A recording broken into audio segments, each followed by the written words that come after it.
Hey, what's going on? Thank you so much for joining me today in this video. My name is Travis Patel with List Building Maniacs. Now, I've been getting a lot of questions, a lot of comments about my solo ad master list. A lot of people want to check it out. They want to see how I've broken down.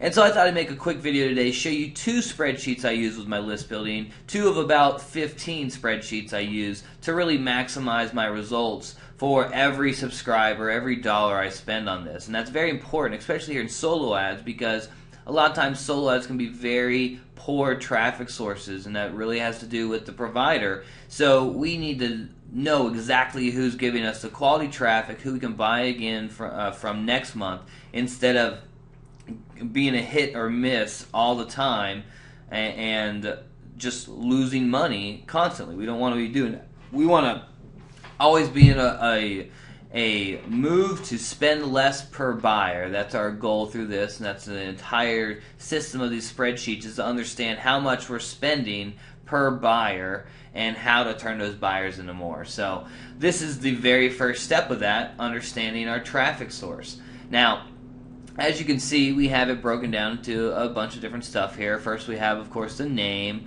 and I have contact information, website, Skype, and email. Then we have listed solo sizes. This is how big they can offer. I'll usually contact them through Skype, ask them how many clicks can you do, and then we'll update this each month, especially if they're someone we're going to buy over and over again, because these people, so you'll find a lot of new solo ad providers, and then in a month they'll be able to offer a lot more clicks, or 6 months, a lot more clicks, stuff like that.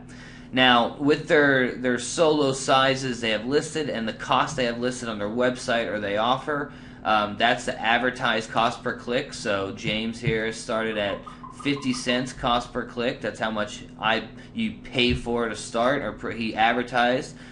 Now, I remember we worked out a little deal where I paid a little bit less.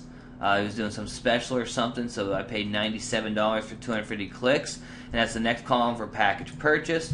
Then we get into the actual clicks they send, and he sent 300, so he sent 50 over the amount I paid for, which ends up where I only paid 32 cents cost per click instead of the 50 as advertised. So that's a good stat to know. We know industry average right now is 40 cents per click. So this will know who provides cheap cost per click. Now we need more information to understand if this is quality traffic that we should buy again, if it's going to be worth it, or if it doesn't matter if we spend a little bit more cost per click, because those are our converting buyers. So we're going to go into something like squeeze page conversions. We need to know how well we're converting there. Total subs, of course we want to know how many subscribers we got. Next we have cost per subscriber. I just misspelled that. And we, take the cost of the package, $97, divided by your total subs.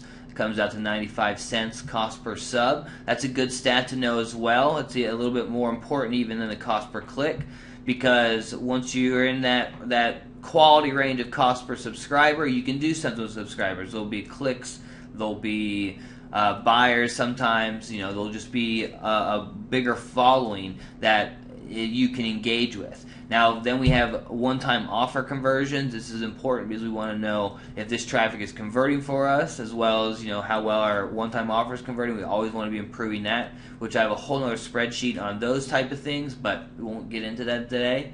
Now, the next category here is delivered time frame. We want to make sure our clicks come on time, especially for me as I'm testing things. I need to know who can deliver me clicks in 8 hours, 24 hours, or if they say, oh, I can send you 500 clicks, but it takes 5 days. I don't want to be testing with that provider, because with testing, you want those clicks to come in fast, you want to see the results, you want to make a change and buy another 500, and that's your day.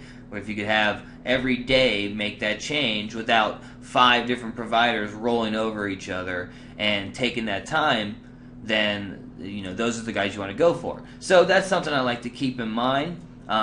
These guys that deliver over a long period of time, that's not a problem a lot of time, as long as you have your funnel converting and you get that traffic source rolling in. But for testing and things, I like to know that I can find someone who's going to deliver it quicker.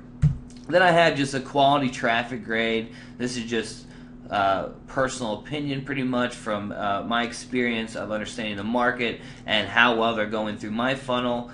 I do a quality grade on the traffic. I do a professional grade on the provider. If he's an asshole, then we'll rate him lowly. If he doesn't reply to my stuff, then that's a problem as well. Then we have order date, because we want to find the people that are going to provide repeat traffic for us, so we can buy a solo a month from these people as they flush their list a little bit and they turn around. Now next we have personal notes, and this just talks about the provider. I said this guy was great, did great bursts that were definitely from his buyer's list and from another one from a prospect list. The next category is, am I going to buy again? Yes, I will buy from James again next month because he was a good provider. And then the last thing is testing. What was I testing? What was the squeeze page I was using? Here I started with the crappy 4X layout, and then we moved into the one headline layout for the better conversions. The next spreadsheet I want to share with you that I use to really improve my emails is an open-to-click comparison chart, as I call it.